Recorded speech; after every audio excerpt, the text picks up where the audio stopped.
Uma crença que as pessoas têm muito é se sentir um lixo.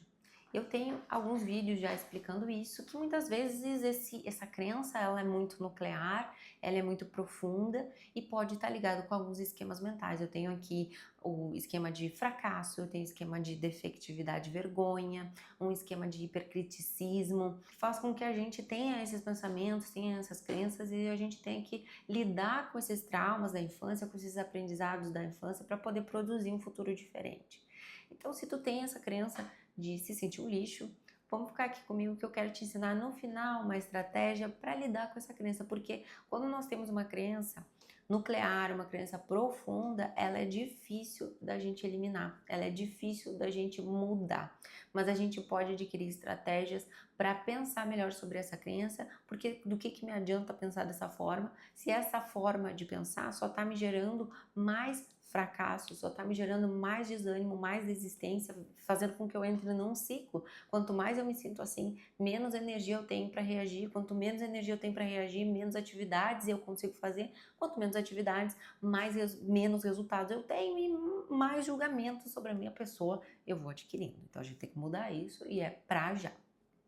Então eu já falei aqui que tem esquemas mentais que fazem com que a gente pense assim. E não é que os esquemas são culpados disso, mas são as nossas vivências, as pessoas significativas da nossa vida, foi as formas, as histórias que a gente foi ouvindo, que a gente foi vivendo, que fizeram a gente pensar dessa forma. E por que eu me sinto lixo, então?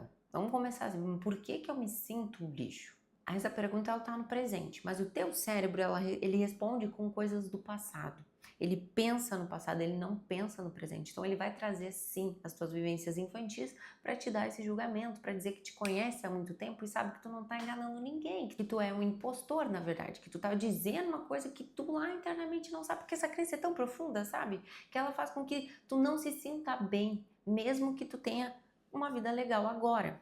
Pensa se tu passou anos ouvindo que tu não era bom o suficiente, que no colégio tu tinha muita dificuldade e ninguém te ajudou, que talvez tu tinha um TDAH também que ninguém te ajudou na época do colégio, que tu tinha um colégio fraco, enfim, lá no início pode ter começado a gerar esse tipo de pensamentos ou de falta de habilidade. E aí a pessoa sempre comenta que ela acha que ela tem uma baixa autoestima. E será que o teu problema é baixa autoestima ou o problema é mais profundo? A baixa autoestima é um sintoma, é uma casca, é o que tem por fora, é o que está aparecendo. Eu percebo que eu tenho baixa autoestima e geralmente a baixa autoestima ela é relativa. O que quer dizer isso? Cada pessoa ela tem um significado diferente para baixa autoestima. É olhar e se sentir e não se sentir bem, não se sentir bonito no espelho, é achar que eu não sou valorizado, é achar que as pessoas são melhores que eu. O que é para ti a baixa autoestima? Como é que tu percebe isso? A baixa autoestima, como eu falei, é o sintoma, mas na verdade o problema é como tu aprendeu a se olhar desde a infância, como tu aprendeu a olhar para os teus erros desde a infância, como tu aprendeu a passar pelos desafios da tua vida. E se a tua autoestima não melhora, talvez o teu problema não seja pensamentos negativos, mas seja um esquema mental profundo. E aí a pessoa se pergunta por que que eu sou muito vulnerável às críticas, por que que cada comentário me faz muito mal. Pensamentos distorcidos, se tornar um radar para qualquer olhar de rejeição, isso faz parte de esquemas mentais, isso faz parte de formas mentais que tu adquiriu ao longo da tua vida e também que muitas vezes isso vem dos nossos aprendizados familiares. Por exemplo, se a gente tem uma mãe que estava sempre falando, ó, tu viu como fulano te olhou, tu viu como fulano não sei o que, tu viu como não sei o que, tu tá sempre pensando como fulano não sei o que, não sei o que lá. Também temos isso. Mas, se tu se critica o tempo inteiro, se tu tem uma voz crítica interna que tá sempre emitindo julgamento, te colocando lá pra baixo, olhando os teus erros, olhando os teus defeitos, obviamente, quando alguém falar alguma coisa, tu já vai ter pensado e tu já vai dizer, viu? Eu estava certo. Que é o que acontece muito nos esquemas. Por exemplo, um esquema de abandono que a pessoa acha que ela vai ser abandonada porque ela acha que ela é uma pessoa abandonável. Ela tem uma crença autorrealizável porque ela emite comportamentos, ela se conecta com pessoas instáveis, ela procura essas pessoas instáveis que vai e que vem. Às vezes ela sufoca essas pessoas que já não têm uma disponibilidade emocional e isso acaba acarretando ali nela ser abandonada. E aí ela confirma a crença dela, viu? Eu disse que eu sou abandonável. E como é que a gente faz, né, para não se comparar? Como é que a gente faz para não ficar se julgando?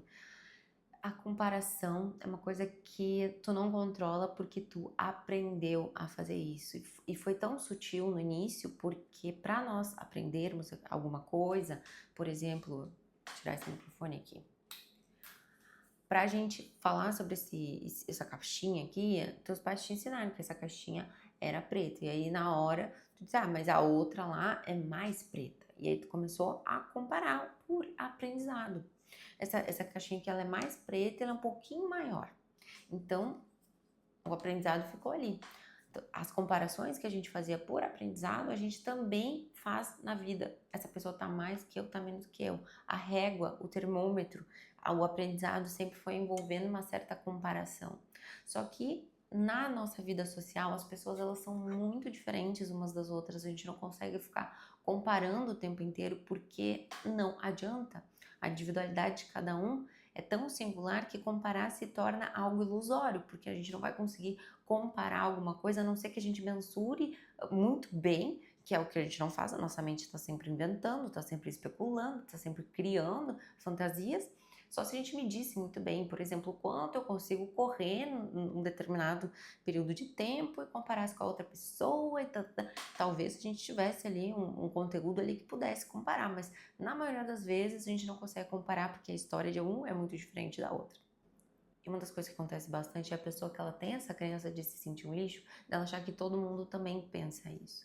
E quando a gente acha que a gente é alguma coisa, muitas vezes fazemos outros acreditarem nisso, porque a gente emite comportamentos, fisionomias, expressões, até o resultado é daquilo que a gente acredita. Se eu não sinto que eu sou capaz, muito provavelmente eu não me coloco em desafios, muito provavelmente eu não consigo ir até o final em alguma coisa que eu me proponho, muito provavelmente realmente o meu resultado ele não é tão expressivo quanto se eu realmente acreditasse que eu sou capaz.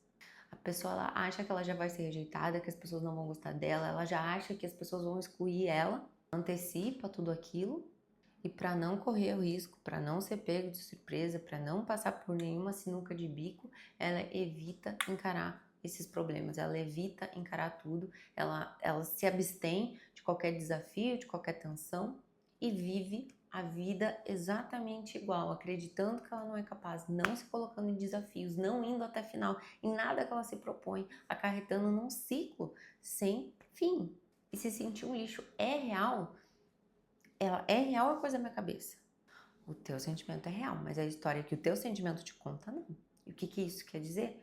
Que realmente tu pode estar se sentindo um lixo, né? Tudo de ruim. Só que as evidências, o teu cérebro ele vai distorcendo e fazendo com que essa distorção puxe outros comportamentos ruins, que tu te posicione de forma diferente na vida, que tu acredite que tu não é capaz, que tu não vá atrás. Porque eu vou te falar uma coisa minha, tá? Uma das coisas que a psicologia me deu é buscar a saída. É não aceitar que as coisas não têm saída. E eu não tô falando de coisas materiais, eu tô falando de coisas psicológicas. Quando a gente tá passando por uma situação difícil, a gente pode procurar um psicólogo, a gente pode procurar uma leitura, a gente pode procurar espiritualidade, um conselho amigo, a gente tem que ir em busca disso. A gente não pode estagnar e acreditar nessa inverdade, nessa falsidade, nessa distorção cognitiva que a tua mente inventou. A gente tem que reagir, a gente tem que buscar a saída, porque se não for por você, pensa que outra pessoa pode passar por isso e tu vai ter um bom conselho, tu vai saber sair dessa situação. Não aceita quando a tua mente diz eu não consigo, eu sou ruim nisso, eu sempre fui péssimo naquilo. Tu foi péssimo porque alguma coisa aconteceu e tu não conseguiu te desenvolver nessa área. Eu tava pensando esses dias que uma crença que eu tenho é que eu sou muito ruim com humanas eu sou boa, mas eu era muito ruim com exatas. Mas eu fiquei pensando, eu tinha uma professora nas séries iniciais que eu não me adaptava ao jeito que ela ensinava, eu achava a matéria chata pra caramba, eu me esforçava tudo, mas eu achava chato. Aí depois do terceiro ano eu tive professores legais, aí eu comecei a gostar, mas já era tarde demais, né? Porque eu já tinha perdido, já tinha criado um monte de crenças ruins a meu respeito em relação às exatas. Então isso que me aconteceu, não é que eu sou ruim. Claro, a gente tem algumas afinidades, obviamente, a gente pode pensar até em nível de reforço, o quanto eu fui reforçando as minhas habilidades em lidar com teorias humanas. E as exatas eu fui sempre ali, né, me esforçando, mas levando. montanha acima. A gente pode pensar nisso também, mas a gente não pode acreditar que a gente não é capaz hoje em dia. Então, pessoal, eu vou explicar, vou mostrar aqui também, ó, uma imagem. Essa imagem mostra aqui na superfície dos nossos pensamentos, a gente tem os pensamentos automáticos, no meio nós temos as crenças, que são regras que ditam a nossa vida, e lá embaixo nós temos as crenças nucleares, que são as crenças mais profundas. Então, esses pensamentos que nós temos, geralmente são esses pensamentos negativos, eles estão na superfície e tudo mais. Por exemplo, eu posso me olhar e dizer, nossa, tu tá gorda, tá? Nossa, tu tá gorda, pensamento automático. No meio tem uma regra, se estou gorda, não posso usar tal roupa. Se estou gorda, não posso sair com amigos e comer o que eu quiser. Se sou gorda, não vou ter uma pessoa atraente do meu lado. Se sou gorda, é o se então, que aí eu formo regras. E lá embaixo posso ter um esquema de desvalor. A pessoa que é acima do peso, ninguém gosta. As pessoas não valorizam. E aí eu tenho uma crença ali de desvalor ou de desamor, que são 3. Desvalor, de acordo com a terapia cognitivo-comportamental. Desamor, desvalor e desamparo. Se sou gorda, as pessoas não vão me amar. Se estou acima do peso, as pessoas não vão me ajudar, não vão ficar do meu lado, eu tô sozinha no mundo, sou vulnerável, tô desamparada. E vamos supor, se a gente tem essa crença, eu sou um lixo. Vamos usar uma estratégia da terapia cognitivo-comportamental. Se a gente tivesse um termômetro aqui para botar, tá? O quanto você se sente um lixo, você colocaria no 0 ou no 100? E se a tua resposta for 100, deixa eu conversar um pouquinho com você. Se a gente pudesse pensar numa pessoa muito, muito lixo, muito lixo, muito lixo, muito lixo mesmo. Vamos pensar assim, sei lá. Eu pensei num lixo, uma pessoa que se descuidou tanto que talvez tá na rua fazendo mal para as outras pessoas. Tá? Ela tá, sei lá, roubando as pessoas, ela tá fazendo mal para as outras pessoas. Porque eu até tinha pensado assim, uma pessoa que tá vivendo na rua, só que pode ser que essa pessoa não esteja fazendo mal para ninguém, mas uma pessoa lixo, lixo, lixo, que tá na rua fazendo mal. Então esse é o 100, tá? Esse é a pessoa muito lixo, muito lixo. E a pessoa zero lixo é, sei lá, aquela que ela é tão boa que ela parou toda a sua vida para cuidar das outras pessoas. Ela dedica, né, a sua vida a cuidar das pessoas. As pessoas, vamos supor, né? E tu tá onde ali no meio, tá? Só pra gente saber. Pra gente saber. Ah, ainda não tenho condições. Tá, ainda não tenho, não sei onde é que eu tô. Então vamos colocar no meio a pessoa que não é nem super lixo e nem a pessoa que é muito assim altruísta. É a pessoa que não tá incomodando ninguém. A pessoa que não está incomodando ninguém, está no meio. Aonde que tu te colocaria? Na pessoa que não incomoda ninguém, mas tá tentando. Tá mais um pouquinho, né?